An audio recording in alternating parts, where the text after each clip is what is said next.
Oke, baik. Assalamualaikum warahmatullahi wabarakatuh. Hari ini saya akan mencoba untuk menjelaskan gitu ya terkait dengan materi kuliah, baik itu yang berkaitan dengan matematika, baik itu matematika agribisnis maupun matematika ekonomi gitu ya. Pada bagian atau subbab terkait break even point, kemudian fungsi konsumsi dan juga fungsi tabungan. Pada pertemuan ketiga kemarin gitu ya, kita sudah membahas tentang keseimbangan pasar ya, di mana keseimbangan pasar itu terjadi saat supply dan demand itu bertemu gitu ya. Saat supply itu sama dengan demand, saat QS itu sama dengan QD, saat PS itu sama dengan PD dan seterusnya gitu ya. Jadi keseimbangan pasar terjadi saat demand itu akan sama dengan supply. Nah, sekarang kita akan membahas tentang break even point gitu ya. Break even point sebenarnya konsepnya mirip dengan keseimbangan pasar ya, nanti kita akan jelaskan. Tapi sebelum ke sana kita harus tahu dulu break even point itu apa sih gitu ya. Break even point ini memiliki pengertian bahwa merupakan suatu kondisi di mana perusahaan atau unit usaha itu tidak mengalami kerugian, tetapi pada saat yang sama itu juga tidak mengalami keuntungan gitu ya. Jadi saat suatu perusahaan, saat suatu unit usaha itu mengalami BEP, artinya apa? Artinya bahwa usaha tersebut, perusahaan tersebut itu tidak untung dan juga tidak rugi gitu ya. Nah, BEP ini juga disebut nanti sebagai analisis pulang pokok gitu ya, yaitu merupakan salah satu penerapan dari titik keseimbangan. Sebentar Bu. Kemudian pulang pokok ini nanti diartikan sebagai titik keseimbangan ya antara jumlah penerimaan yang mampu dihasilkan oleh produsen dan biaya yang harus dikeluarkan oleh produsen itu sendiri dalam menghasilkan suatu barang gitu ya. Jadi pulang pokok ini artinya apa? Artinya bahwa penerimaan yang dihasilkan oleh produsen ini akan sama dengan biaya yang harus dikeluarkan oleh produsen. Inilah disebut sebagai pulang pokok gitu ya. Makanya pada posisi ini perusahaan atau produsen akan dalam kondisi di mana dia tidak untung dan juga dia tidak mengalami kerugian gitu ya. Itulah yang kita kenal sebagai pulang pokok. Nah, oleh karena itu break even point atau analisis pulang pokok ini dirumuskan secara matematis dengan rumus dasarnya adalah ini. TR sama dengan TC ya. Ini rumus dasarnya ini. Teman harus pegang dulu ini ya. Rumus dasarnya adalah TR sama dengan TC atau total revenue itu sama dengan total cost atau penerimaan sama dengan biaya ya. Total penerimaan sama dengan biaya. Kalau mau di breakdown ya, mau dipecah lagi, kita bisa dipecah lagi ya. TR kita bisa pecah menjadi P dikali Q ya, atau harga dikali dengan Q itu kan sama dengan penerimaan ya kan, harga dikali dengan kuantitasnya atau dikali dengan jumlah barangnya itu pasti akan menjadi total penerimaan. Total cost bisa kita breakdown menjadi dua, yaitu total fixed cost ditambah total variable cost ya. Nah, ini kemudian kita breakdown lagi total variable cost, ini kita bisa breakdown menjadi average variable cost dikali Q ya, atau dikali jumlah barang. Jumlah barang ini average variable cost ya, atau rata-rata biaya variabel gitu ya. Kemudian kita kita pindahkan ya, ini kita pindahkan ke kiri gitu ya. Nanti ketemu P dikali Q sama dengan AVC dikali Q sama dengan TFC ya kan, ini pindah ke ini ke kiri. Jadi positif jadi negatif gitu ya. Ini keduanya sama-sama punya Q ya, kita keluarkan Q-nya. Kemudian kita dalam kurung di sini masih sisa P dikurangi AVC gitu ya, sama dengan total fixed cost ya. Kemudian kita bisa tahu Q-nya ya, ini pindah ruas pengali pindah ruas jadi pembagi gitu ya. Jadi total fixed cost itu akan sama dengan Q akan sama dengan total fixed cost dibagi dengan P dikurangi AVC ya. Ini rumus lain kalau mau mencari Q ya, ini Q pada posisi equilibrium gitu ya. Atau Q pada saat break even point, itu rumusnya seperti ini ya. Q pada saat break even point itu rumusnya adalah Q sama dengan total fixed cost dibagi dengan P dikurangi average variable cost, itu disebut sebagai break even point ya. Nah, ini kita bisa gambarkan seperti ini ya. Jika TR merupakan fungsi dari Q dan juga TC juga merupakan fungsi dari Q gitu ya. Nah, maka bisa digambarkan seperti ini gitu ya. Di mana ini adalah kurva TR ya. TR merupakan fungsi dari Q. Kemudian ini adalah fungsi dari TC atau TC merupakan fungsi juga dari Q ya. Ini Q, ini TR sama TC-nya di sini gitu ya. Nah, break even point terjadi saat apa? Saat di sini ya. Saat di sini di mana TR itu sama dengan ya, ini kan TR itu sama dengan TC ya. Jadi yang perpotongan ya, perpotongan antara kedua kurva itulah disebut sebagai BEP. Di sini kita kenal TR itu akan sama dengan TC ya. Nah, ini kita bisa tahu di sini adalah total fixed cost-nya. Kita tahu ya, kita tahu bahwa fixed cost atau biaya tetap itu berarti seperti namanya ya, berarti dia akan selalu tetap berapapun jumlah Q-nya, dia akan selalu tetap ya, maka dia garis lurus atau dia membentuk fungsi konstan gitu ya, atau membentuk fungsi konstanta lurus saja. Ini ada total fixed cost. Nah, total cost ini adalah total fixed cost ditambah dengan total variable cost. Total fixed cost kita tahu di sini, makanya nanti kurva TC akan selalu dimulai pada titik TFC di sini mulainya pasti ya. Kenapa dimulai di sini? Karena dia adalah kurvanya adalah kurva konstanta di sini ya. Jadi ini ditambah sama TVC jadilah total cost ya. Total fixed cost ditambah total variable cost jadilah total cost, jadilah total biaya ya. Mulai dari sini di sini mulainya ya. Mulai dari sini.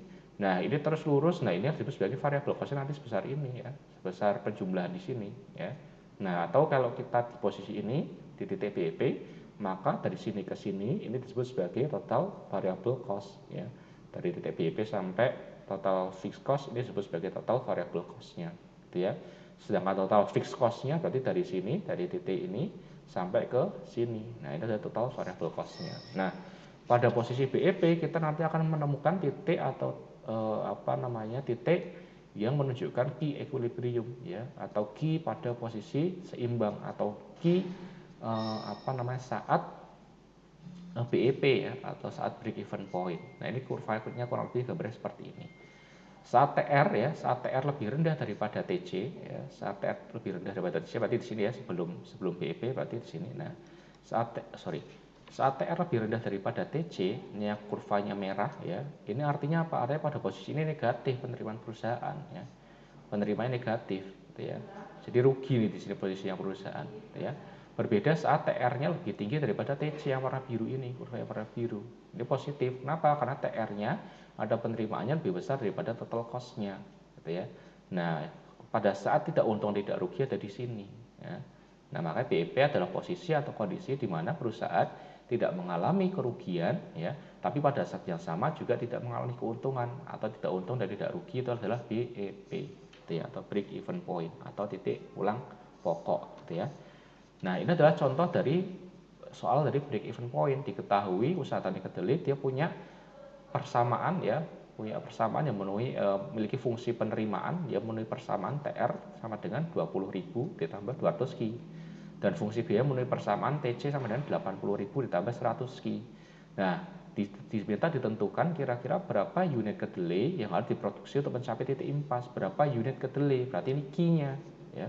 Baik, teman-teman disuruh mencari nilai Ki saat mencapai titik impas atau BEP. Gampang ya caranya, berarti TR sama dengan TC, nanti ketemu nilai Ki-nya gitu ya. Nah, kemudian yang B, jika manajer usaha tani kedelai mampu memproduksi kedelai sebanyak 500 kg, apakah manajer usaha tersebut mendapatkan keuntungan? Nah, ini tinggal teman-teman bandingkan dengan Ki saat posisi BEP gitu ya. Apakah 500 kg ini lebih besar pada saat di sini, atau 500 kg ini lebih kecil pada saat dibandingkan dengan yang di A ini gitu ya. Nah, ini nanti bisa menentukan kira-kira kalau produksinya 500 kg, manajer usaha tani kedelai ini dia bakal untung atau bakal rugi. Kurang lebih seperti itu bisa dihitung pakai perbandingan tadi gitu ya. Mana yang lebih besar antara ini sama yang A gitu ya. Kemudian gambarkan grafik BEP-nya, gampang gitu ya. Tinggal cari titik potong di X dan titik potong di Y sesuai dengan masing-masing persamaan. Nanti ketemu gambar dari grafik BEP tadi ya. Nah, kemudian yang selanjutnya kita melangkah ke fungsi konsumsi ya. Apa itu fungsi konsumsi? Kan kita harus tahu dulu ya kan. Fungsi konsumsi apa? Fungsi konsumsi ini merupakan fungsi yang menunjukkan hubungan antara variabel konsumsi dengan tingkat pendapatan yang dihasilkan gitu ya. Kalau kemarin kita belajar fungsi penerimaan dan fungsi penawaran, yaitu adalah hubungan antara jumlah barang yang diminta dan ditawarkan terhadap harganya, maka kalau kita berbicara fungsi konsumsi, berarti fungsi nanti menunjukkan hubungan antara variabel konsumsi ya, atau jumlah konsumsi seseorang atau jumlah konsumsi di suatu negara dengan tingkat pendapatan mereka gitu ya. Jadi itu adalah fungsi konsumsi, hubungan antara variabel konsumsi dengan tingkat pendapatan yang dihasilkan gitu ya. Nah, dalam ilmu ekonomi fungsi ini nanti akan ditentukan untuk mengetahui seberapa besar sih konsumsi berubah setiap kali terjadi perubahan pendapatan gitu ya. Kalau teman-teman pendapatannya semakin tinggi gitu ya, pasti konsumsi teman-teman juga akan berubah gitu ya. Demikian pula kalau pendapatan teman-teman semakin rendah, pasti teman-teman konsumsinya juga pasti akan berubah gitu ya. Nah, ini bisa ditentukan kira-kira seberapa besar perubahan dari konsumsi setiap kali perubahan pendapatan. Nanti kita bahas di slide berikutnya gitu ya. Nah, konsumsi dan pendapatan ini nanti memiliki hubungan yang sangat erat gitu ya. Jadi tadi saya bilang konsumsi akan bergantung pada pendapatan gitu ya. Kalau pendapatannya semakin tinggi, maka kalau pendapatannya berubah, maka konsumsi juga akan berubah gitu ya. Berubahnya bagaimana? Nanti kita akan bahas di slide berikutnya gitu ya. Kemudian pendapatan yang dihasilkan akan dipergunakan untuk keperluan konsumsi, dan konsumsi dari masyarakat akan dipergunakan akan menjadi pendapatan bagi perusahaan atau produsen ya. Jadi ini nanti kalau teman-teman belajar di ekonomi makro itu akan belajar tentang ekonomi makro, 2 sektor, 3 sektor dan seterusnya gitu ya. Bahwa nanti pendapatan yang teman-teman hasilkan itu pasti untuk konsumsi ya. Konsumsi barang atau jasa yang diproduksi oleh suatu produsen atau suatu perusahaan gitu ya. Nah, produsen yang dapat uang dari pendapatan dari belanja teman-teman itu nanti akan menggunakan uang itu untuk menggaji teman-teman lagi gitu ya. Nah, ini nanti disebut sebagai dalam ekonomi makro 2 sektor, ini disebut sebagai keseimbangan seimbangan dalam ekonomi makro 2 sektor tadi gitu ya. Nanti akan banyak bahas di sana gitu ya. Tapi intinya seperti itu. Intinya bahwa pendapatan itu akan mempengaruhi konsumsi gitu ya. Pendapatan akan mempengaruhi konsumsi. Nah, konsumsi ini merupakan memiliki hubungan linear gitu ya dengan pendapatan yang dapat digunakan atau kita kenal sebagai disposable income. Atau nanti kalau disingkat atau dinotasikan, variabel ini nanti dinotasikan dengan YD. Y itu pendapatan ya, D-nya adalah disposable. Ya, jadi pendapatan disposable. Artinya pendapatan yang dapat digunakan gitu ya. Kita tahu pendapatan itu tidak semuanya bisa kita gunakan karena teman-teman kalau punya pendapatan harus membayar pajak, kemudian mungkin menerima subsidi dan sebagainya. Jadi yang disebut sebagai disposable income adalah pendapatan yang benar-benar bisa teman-teman belanjakan ya. Kalau pendapatan ini belum bersih gitu ya, belum dikurangi dengan pajak dan subsidi, itu nanti tidak bisa disebut sebagai disposable income ya. Makanya konsumsi ini memiliki hubungan linear dengan pendapatan yang dapat digunakan atau pendapatan bersih atau kita kenal sebagai disposable income ya. Hubungan linear ini pasti akan searah gitu ya antara konsumsi dan pendapatan. Artinya apa? Kalau semakin besar pendapatan yang dapat digunakan atau semakin besar YD-nya atau semakin besar disposable income-nya, maka semakin besar pula konsumsi yang dapat dilakukan oleh masyarakat atau dapat dilakukan oleh seseorang gitu ya. Makanya nanti secara matematis dirumuskan sebagai C sama dengan A ditambah B YD ya. A dan B ini adalah parameternya. C-nya adalah variabel konsumsi, YD-nya adalah variabel disposable income. Tandanya positif di sini. Berarti kalau Y-nya naik ya, YD-nya naik, maka C-nya pasti akan naik. Sebaliknya kalau YD-nya turun, berarti C-nya akan turun kan hubungannya positif. Artinya dia searah gitu ya. Artinya dia searah hubungannya. Beda kalau negatif berlawanan arah gitu ya. Tapi kalau positif dia searah. Kalau Y-nya naik ya maka C-nya naik. Kalau Y-nya turun maka C-nya turun dan sebaliknya gitu ya. Nah, tadi saya sudah jelaskan C ini merupakan menunjukkan tingkat konsumsi, A ini merupakan konsumsi minimum ya atau kita kenal sebagai autonomous consumption gitu ya. Jadi kalau YD-nya 0, maka konsumsi minimumnya berapa? Itu disebut sebagai autonomous consumption gitu ya. Saya ulangi ya, kalau YD-nya 0, maka C-nya berapa? C-nya adalah sebesar A gitu ya. Sebesar autonomous consumption atau sebesar tingkat konsumsi minimum. Kenapa kok ada tingkat konsumsi minimum gitu ya? Jadi teman-teman ini kalau di dalam implementasinya sehari-hari, teman-teman walaupun nanti teman-teman itu tidak punya pendapatan ya, misalnya terkena PHK misalnya, dia tidak punya pendapatan sama sekali, tetap saja teman-teman harus melakukan konsumsi ya, karena konsumsi itu adalah kebutuhan dasar dari seseorang gitu ya. Makanya walaupun JD-nya 0, A ini nggak mungkin 0 ya, atau konsumsi minimum atau autonomous consumption tidak mungkin 0 ya. Ya, walaupun teman-teman nanti pendapatnya 0 sekalipun, pasti tetap bakal ada yang disebut sebagai autonomous consumption atau pendapatan minimum saat pendapatannya atau konsumsi minimum saat pendapatannya itu sama dengan 0 gitu ya. Kemudian B ini merupakan parameter fungsi yang menunjukkan tambahan konsumsi setiap unit tambahan pendapatan yang digunakan, atau kita kenal dengan bahasa kerennya itu adalah marginal propensity to consume atau kita kenal sebagai MPC ya, singkatan MPC. Jadi teman-teman kalau mau melihat seberapa besar tambahan konsumsi setiap ada perubahan tambahan suatu pendapatan gitu ya, itu kita bisa melihatnya dari nilai B-nya atau kita dapatkan dari nilai MPC-nya gitu ya. Itu. Jadi ini adalah interpretasinya gitu. Misal di sini nilainya adalah 0,5 gitu ya. Jadi setiap perubahan YD sebesar satu satuan itu bisa menyebabkan perubahan konsumsi sebesar 0,5 gitu ya. Jadi 1/1 bahasa gitu ya. 1/1. Nah, itu adalah disebut sebagai marginal propensity to consume. Berapa besar perubahan atau seberapa besar tambahan konsumsi setiap kali terjadi tambahan pendapatan ya. Itu adalah marginal propensity to consume gitu ya. Kemudian itu sudah, kemudian YD ini adalah pendapatan bersih setelah dikurangi pajak dan subsidi. Ingat ya, YD itu adalah disposable income, pendapatan bersih ya. Jadi kalau belum dikurangi pajak dan subsidi itu belum kita sebut sebagai YD. Ya masih hanya Y saja gitu ya.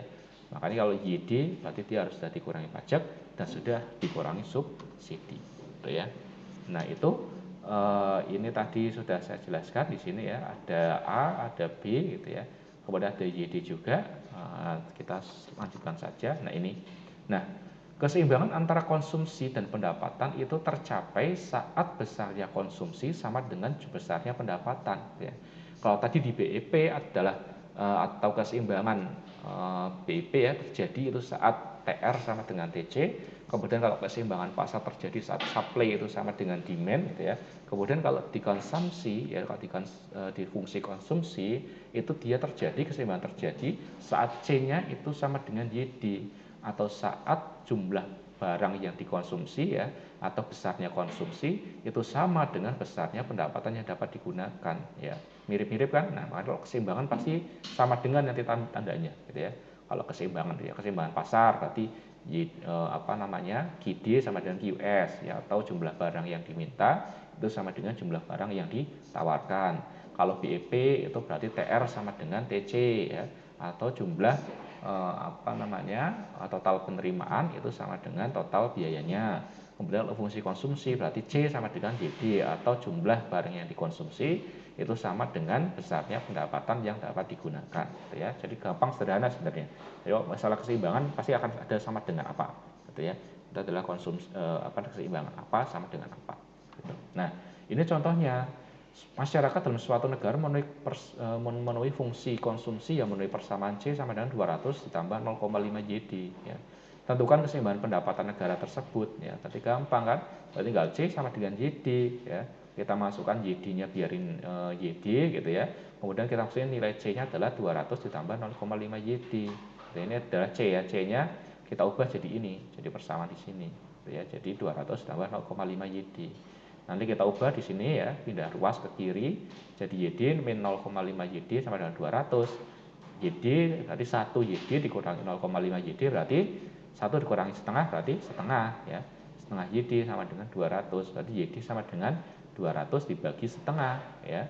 Berarti 200 dikali 2 kan gitu. Berarti YD sama dengan 400. Nah, ini adalah keseimbangan pendapatan ya dari fungsi tadi. Pendapatan yang seimbang itu terjadi saat YD sama dengan 400 ya. Nah, ini coba nih teman-teman kerjakan ini ya. Nanti mungkin akan saya buat video terpisah gitu ya terkait dengan penyelesaian soal-soal yang ada di PowerPoint saya gitu ya. Ini bisa teman-teman kerjakan dulu. Arin bekerja pada suatu perusahaan. Pada tahun pertama dia bekerja, dia menerima pendapatan bersih 2.500 ya, dengan konsumsinya 1,5. Kemudian pada tahun kedua dia mendapatkan pendapatan bersih sebesar 3,5 juta. Kemudian konsumsinya jadi 2 juta ya. Maka berapa konsumsi air ini? Berarti gampang ya. Teman-teman tinggal pakai rumus yang persamaan garis lurus gitu ya, yang melewati 2 titik gitu ya. Ada titik A sama titik B gitu ya. Nah, kemudian itu untuk yang A dan yang B jelaskan makna dari setiap angka di fungsi tersebut. Berarti A-nya nanti apa maknanya, B-nya nanti apa maknanya dan seterusnya gitu ya. Kemudian nanti jika pada tahun ketiga pendapatannya meningkat jadi 4 juta, berapa konsumsi yang dikeluarkan? Ya gampang, berarti tinggal disubstitusikan saja gitu ya. Oke, itu untuk fungsi konsumsi. Selanjutnya kita bergerak ke fungsi tabungan gitu ya. Atau kita kenal sebagai saving function gitu ya. Fungsi tabungan ini merupakan fungsi yang menunjukkan hubungan antara jumlah dana yang ditabung atau jumlah uang yang ditabung dengan pendapatan yang dapat digunakan, ya. Kalau tadi di fungsi konsumsi adalah hubungan antara besarnya konsumsi dengan pendapatan yang dapat digunakan, tetapi kalau fungsi tabungan nanti adalah hubungan antara jumlah uang yang ditabung atau berapa jumlah dana yang ditabung atau besarnya jumlah dana yang ditabung dengan pendapatan yang dapat digunakan, gitu ya. Masih sama-sama pendapatan dapat digunakan, cuma yang satunya tadi konsumsi, kalau sekarang itu adalah jumlah dana yang ditabung atau besarnya tabungan, gitu ya. Nah, tabungan ini nanti dinyatakan sebagai fungsi linier ya dari pendapatan yang dapat digunakan atau YD, ya. Nanti secara sistematis atau secara matematis itu nanti dirumuskan sebagai S itu sama dengan min A ditambah 1 min B YD. Loh Pak, kok beda Pak, nggak kayak tadi Pak, apa namanya, persamaannya kok kayaknya lebih ribet dan sebagainya. Enggak, ini sebenarnya persamaannya mudah. Nanti kita bahas dari mana asalnya min A, kenapa kok harus min A, ya, kenapa kok harus 1 min B dan seterusnya, ya. Yang membedakan hanya di sini, ya. Kalau tadi di fungsi konsumsi dia hanya A, tapi kalau di saving dia jadi min A, gitu ya. Kalau di fungsi konsumsi ini hanya B, ya, tapi kalau di saving dia menjadi 1 min B, ya. Ini ada asal usulnya nih, kenapa kok min A sama 1 min B, ada asal usulnya, gitu ya.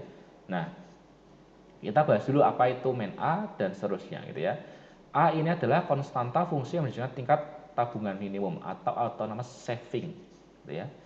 Kalau tadi di fungsi konsumsi, autonomous consumption tidak mungkin nol, gitu ya, karena tidak mungkin nol, ya betul. Jadi walaupun pendapatan teman-teman itu nol, pasti ada konsumsi yang harus dikeluarkan. Pasti teman-teman harus melakukan konsumsi, gitu ya. Makanya dia selalu positif nilai A-nya. Tapi kalau di sini di fungsi tabungan dia bisa negatif, gitu ya. Fungsi tabungan bisa negatif, gitu. Nah, kenapa kok bisa negatif, ya? Karena kalau tadi ya, ini fungsi saving nanti hubungannya sama konsumsi, ya. Kenapa kok bisa negatif? Nah, tadi ya, saat teman-teman itu saat fungsi konsumsi teman-teman atau saat YD-nya itu sama dengan 0, gitu ya. Dan teman-teman harus tetap melakukan konsumsi, ya. Dari mana teman-teman mendapatkan uang, gitu ya. Uang itu nanti diambil dari tabungan teman-teman, makanya dia selalu nilainya min A, ya. Nilai ini akan sama dengan A, ini akan sama dengan konsumsi, ya. Sama dengan konsumsi. Kalau misal konsumsinya tadi A-nya adalah 2, maka savingnya pasti min 2, gitu ya. Kalau tadi dikonsumsi A-nya adalah 5, maka di sini di saving dia min 5, gitu ya. Nanti kita lihat di grafik, gitu ya. Jadi adalah tingkat konsumsi tingkat tabungan minimum, ya. Jadi kalau di fungsi saving A-nya boleh negatif dan bisa negatif, gitu ya. A ini negatif saat konsumsinya itu lebih tinggi daripada jumlah pendapatannya, gitu ya. Nanti kita lihat di kurva fungsi tabungan sama fungsi konsumsi, gitu ya. Kemudian ini B masih sama, B ini ada MPC atau marginal propensity to consume, ya, dari fungsi konsumsi, ya. Jadi kalau mau di fungsi saving berarti harus 1 min MPC-nya, gitu ya. MPC-nya harus dicari dulu, gitu ya. Nah, itu kemudian YD adalah tingkat pendapatan yang digunakan atau disposable income, ya. Di dalam fungsi tabungan A bisa bernilai negatif. Tadi saya sudah jelaskan, ya, sebab seseorang yang tidak memiliki pendapatan dan harus melakukan konsumsi, maka tabungan akan digunakan untuk mengatasi permasalahan tersebut, ya. Makanya dia nilai konstantanya itu pasti bernilai negatif, gitu ya. Nah, ini saya memberikan note, ya, bahwa fungsi tabungan ini memiliki hubungan erat dengan fungsi konsumsi, gitu ya. Tabungan akan diperoleh dari keseimbangan pendapatan dengan konsumsi dan tabungan. Keseimbangan ini dapat tercapai saat pendapatan bersih sama dengan penjumlahan konsumsi dan tabungan. Kita lihat di sini, ya. Ini ada fungsi konsumsi, ya. Ada fungsi konsumsi, ya, ini ya yang saya tunjukkan ini adalah fungsi konsumsi. C sama dengan A plus BYD, ya. C sama dengan A plus B YD di sini, gitu ya. Berarti interceptnya atau intersectionnya adalah A di sini, ya. Intersection di sini adalah A, gitu ya. Ini ada sumbu 45 derajat. Ini kita sebut sebagai kurva imajiner atau garis imajiner, ya. Ini sebenarnya menunjukkan pendapatan, ya, tingkat pendapatan atau tingkat atau YD-nya adalah ini, kurva imajiner ini, gitu ya. Kemudian di bawahnya kurva bawah ada kurva S sama dengan min A ditambah 1 min B YD, gitu ya. 1 min B YD adalah ini. Nah, kita lihat di sini, ya. Saat pendapatannya lebih rendah dibanding dengan konsumsinya, ya, maka nilai savingnya pasti negatif, ya. Ini, ya. Berarti sampai titik ini, ya. pendapatan lebih rendah daripada konsumsinya, pasti savingnya negatif. Negatifnya sebesar apa? Sebesar ini, sebesar min A, ya. Jadi kalau konstanta konsumsinya, ya, konstanta konsumsinya nilainya 2, ya maka nanti di sini jadi min 2. Kalau di sini 5, maka di sini min 5 dan seterusnya, gitu ya. Akan selalu sama, gitu ya. Nilainya akan selalu sama karena tadi kalau pendapatannya lebih rendah daripada konsumsinya, maka konsumsi sisanya itu pasti akan ditutup dari tabungannya, gitu ya. Konsumsi sisanya pasti akan ditutup dengan tabungannya, gitu ya. Dan terus bergerak sampai terjadi equilibrium di sini. Saat C sama dengan YD di sini, ya. C sama dengan YD, gitu. Nah, saat C sama dengan YD di sini, maka kita bisa melihat S-nya sama dengan 0, gitu ya. Jadi saat ada keseimbangan tadi, antar C itu sama dengan YD, S-nya akan sama dengan 0. Artinya apa?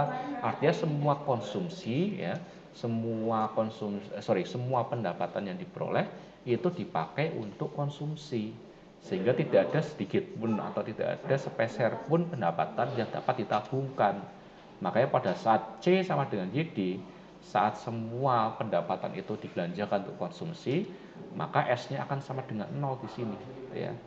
Dan ini akan berubah lagi saat pendapatannya lebih tinggi daripada konsumsinya, ya.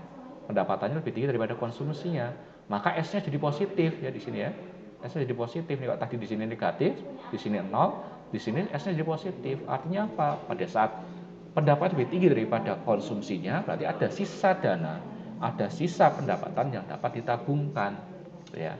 Nah, itulah tadi kenapa kok nilainya adalah, atau persamaan dari saving itu adalah S sama dengan min A ditambah 1 min B YD di sini, ya. Nah, asalnya dari sini, YD sama dengan C ditambah S, ya. YD merupakan keseimbangan, ya, pendapatan itu akan sama dengan C tambah S, ya. Atau fungsi tabungan diperoleh dari keseimbangan pendapatan dan penjumlahan konsumsi dan tabungan di sini, ya. Nah, YD sama dengan C plus S, di mana C merupakan A ditambah BYD, ya, ditambah S. Jadi C-nya kita ubah atau kita substitusi menjadi A plus BYD di sini, gitu ya. Kemudian S-nya berapa? Berarti ini pindah ruas ke sana, ya kan? Ini pindah ruas ke sana. Jadi YD min A, kemudian min BYD, ya. Kemudian S sama dengan ini sih punya YD, di sini juga punya YD, ya. Punya YD, gitu ya. Nah, berarti nanti kita bisa ubah menjadi min A-nya tetap, ya. Min A tetap, di sini punya YD, di sini punya YD, maka YD-nya kita keluarkan di sini jadi 1 min B YD, gitu ya. Ini kalau kita kalikan, ya, ini kali ini jadi YD, ya. Ini kali ini jadi min B YD, gitu ya. Min A sama kan? Ini sama ini persamanya sama, hanya kita sederhanakan saja jadi seperti ini, ya. Makanya nanti S-nya ini memiliki persamaan min A ditambah 1 min B YD, ya. Ini adalah persamaan dari fungsi tabungan, gitu ya. Nah, ini contoh soalnya, gitu ya. Konsumsi suatu masyarakat memiliki persamaan C sama dengan 50 plus 0,2 YD, gitu ya. Jika tabungan yang tersedia 10, maka kita sudah menentukan fungsi tabungannya, gampang, ya. Pakai rumus yang tadi, S sama dengan min A, ya, min A plus, benar kan, 1 min B YD, ya. Jadi tinggal dimasuk-masukin aja, gitu ya, gampang ini. Kemudian B-nya tingkat pendapatan masyarakat tersebut, berapa YD-nya, kan gitu. Teman disuruh nyari nilai YD-nya. Kemudian berapa tingkat konsumsi masyarakatnya, disuruh cari C-nya di sini, ya. Kemudian tingkat pendapatan masyarakat, jika tingkat pendapatan masyarakat naik sebesar 15, gitu ya, berapa tingkat konsumsi dan tabungannya, gampang. Kalau pendapatan naik, ya, YD-nya naik jadi 15, maka berapa C sama S-nya, gitu ya. Kemudian di sini yang E, jika pemerintah menerapkan pajak sebesar 30 dan memberikan transfer atau subsidi yaitu sebesar 5, maka berapa tingkat konsumsi dan tabungannya. Nah, berarti YD-nya itu harus Y-nya atau pendapatannya harus dikurangi dulu 30, kemudian ditambah lagi subsidi sebesar 5, gitu ya. Ingat, pajak itu mengurangi pendapatan, ya. Subsidi dia menambah pendapatan. Makanya nanti pendapatan itu dikurangi pajak, kemudian ditambah dengan subsidi, nanti jadilah YD atau jadilah disposable income, atau disposable income sama dengan Y min 30 plus 5 di sini, gitu ya. Nanti kemudian dimasukkan ke persamaan masing-masing untuk mengetahui tingkat konsumsi dan tingkat tabungannya, gitu. Mungkin nanti akan saya bahas di video selanjutnya gitu ya. Nah, itu untuk materi kali ini terkait dengan break even point, kemudian fungsi konsumsi dan juga fungsi tabungan. Oke, mungkin itu yang dapat saya sampaikan. Saya akhiri pertemuan hari ini. Akhir kata, wassalamualaikum warahmatullahi wabarakatuh.